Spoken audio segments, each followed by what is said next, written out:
Bom dia, saúdo a todos com a graça e a paz da parte do Senhor Jesus. Hoje farei a reflexão com base nos versos 12 até o 22 do capítulo 2 do Evangelho de João, onde assim lemos. Depois disto, desceu ele para Cafarnaum com sua mãe, seus irmãos e seus discípulos, e ficaram ali não muitos dias. Estando próxima a Páscoa dos judeus, subiu Jesus para Jerusalém e encontrou no templo os que vendiam bois, ovelhas e pombas e também os cambistas assentados. E tendo feito um azorrague de cordas, expulsou todos do templo, bem como as ovelhas e os bois, derramou pelo chão o dinheiro dos cambistas, virou as mesas e disse aos que vendiam as pombas: Tirai daqui estas coisas, não façais da casa de meu pai casa de negócio. Lembraram-se os seus discípulos de que está escrito: o zelo da tua casa me consumirá. Perguntaram-lhe, pois, os judeus: que sinal nos mostras para fazeres estas coisas? Jesus lhes respondeu: destruí este santuário e em 3 dias o reconstruirei. Replicaram os judeus: em 46 anos foi edificado este santuário, e tu em 3 dias o levantarás? Ele, porém, se referia ao santuário do seu corpo. Quando, pois, Jesus ressuscitou dentre os mortos, lembraram-se os seus discípulos de que ele dissera isto e creram na Escritura e na palavra de Jesus. Meus queridos, conforme lemos, Jesus deixou Caná da Galileia e foi para Cafarnaum, juntamente com a sua mãe, seus irmãos e seus discípulos, permanecendo ali, mas não por muito tempo. Dali seguiu para a cidade de Jerusalém, pois se aproximava o tempo da comemoração da Páscoa dos judeus. E a festa da Páscoa servia de memorial da grande libertação que Deus havia concedido àquele povo quando os tirou da escravidão do Egito. Todavia, a festa que era para ser um marco do amor e do cuidado libertador de Deus, tornou-se com o passar do tempo uma oportunidade para se mercadejar a fé, se negociar os valores espirituais. E agora, ao que tudo indica, aquele povo que havia sido liberto de uma escravidão que durou cerca de 400 anos, havia se submetido novamente à escravidão, não por conta do domínio de um outro povo, mas por conta dos seus próprios pecados.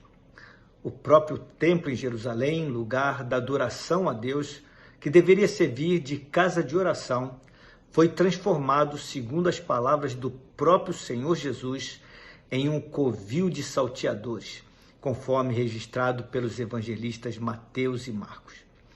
Os cambistas aproveitavam a ocasião da festa para trocar o dinheiro que circulava pelas moedas que eram necessárias para o pagamento dos impostos devidos ao templo, cobrando taxas de câmbio exorbitantes dos fiéis, aproveitando-se assim para explorar a fé dos meus. Jesus, tomado de santo zelo, virou as mesas dos cambistas e expulsou os mercadores da fé do templo. Ao agir desta forma, fez com que os seus discípulos se lembrassem das palavras do Salmo 69, verso 9, que apontava para o Messias, e onde nós lemos: Pois o zelo da tua casa me consome, e as injúrias dos que te ultrajam caem sobre mim. Meus amados, este zelo ainda consome o Senhor. Deus jamais tolerará o ajuntamento solene misturado com a iniquidade, com o pecado. Esta advertência continua em vigor. Não podemos e não devemos fazer da casa de Deus uma casa de negócios. Nós, os cristãos, somos o templo do Senhor. Assim sendo, no nosso relacionamento com Deus, não devemos barganhar as bênçãos do Senhor, não devemos agir com interesses pessoais de qualquer natureza, mesmo com respeito aos nossos irmãos. Não devemos tentar comprar os favores divinos com a realização de obras, ou com promessas, ou com sacrifícios, nem devemos tentar comprar ou vender os benefícios de Deus, como se isto de fato fosse possível. Enfim, não devemos transformar a casa de Deus num covil de salteadores. Os cambistas e religiosos que ali estavam na ocasião em que Jesus tomou essa atitude, em protesto lhe perguntaram: que sinal nos mostras para fazeres estas coisas? É que a ousada atitude de Jesus ao expulsar os cambistas e negociantes do templo soou como uma afronta às autoridades religiosas, até porque elas aprovavam tudo o que ali ocorria.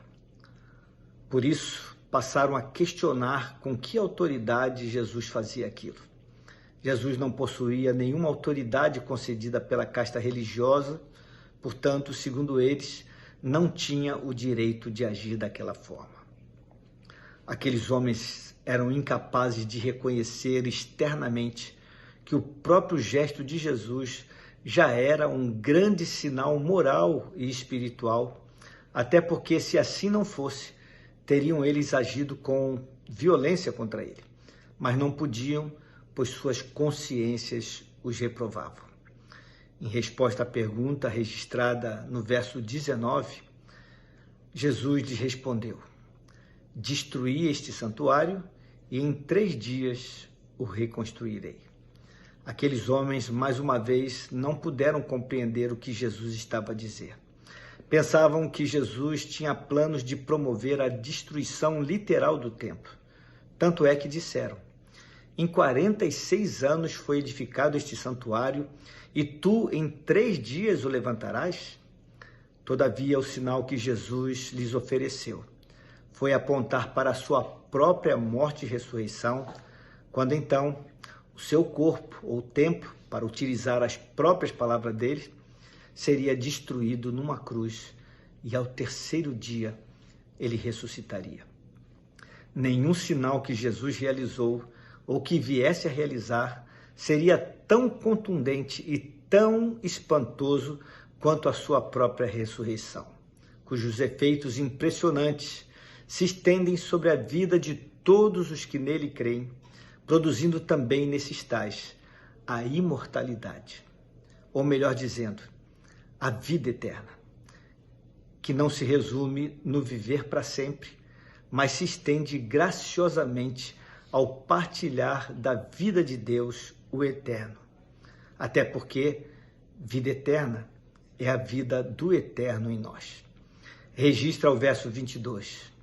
Quando, pois, Jesus ressuscitou dentre os mortos, lembraram-se os seus discípulos de que ele dissera isto e creram na Escritura e na palavra de Jesus. E você, de fato crê que a morte e a ressurreição de Jesus te garante a salvação, é o sinal da sua salvação, ou ainda reside dúvidas em seu coração? Você o adora em espírito e em verdade, ou ainda tenta mercadejar a sua fé? Pense nisto. Vamos orar?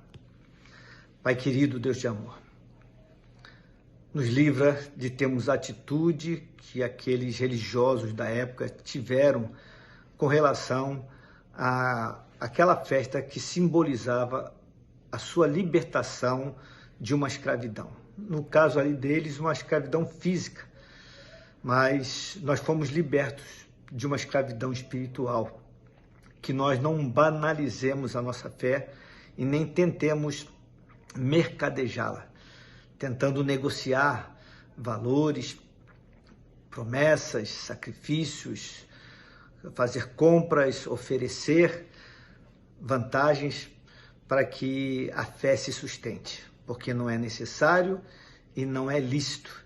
O que nós precisamos é confiar no sinal que o Senhor Jesus nos deu de que, de fato, ele seria morto e ressuscitaria para a nossa salvação e que isso implicaria na vida eterna, na vida do eterno em nós. Que seja assim, Senhor Deus, estejamos confiados nessa verdade, por louvor da tua glória. Oração que fazemos no nome dele, no nome de Jesus. Amém.